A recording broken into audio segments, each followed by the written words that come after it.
বিসমিল্লাহির রহমানির রহিম।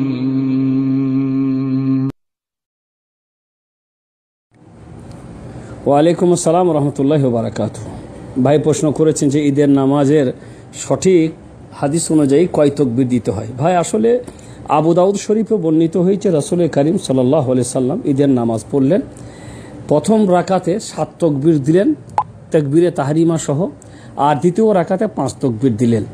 এই 7 আর 5 12 তাকবীরে রাসূল করিম সাল্লাল্লাহু আলাইহি সাল্লাম ঈদের নামাজ পড়েছেন।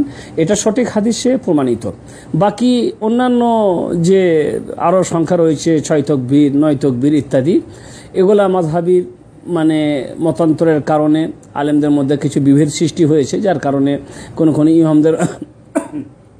কোনো ইমামদের মতে 9 তারিখ বা 6 তাকবীর ইত্যাদির কথা এসে গেছে। বাকি এই তাকবীরগুলো হচ্ছে সুন্নতি কাজ, অতএব কেউ যদি এর 2 তাকবীর বাদ দেয়, কম দেয়, কেউ বেশি দেয়, তো এতে যে কোনো সমস্যা হবে তা হবে না।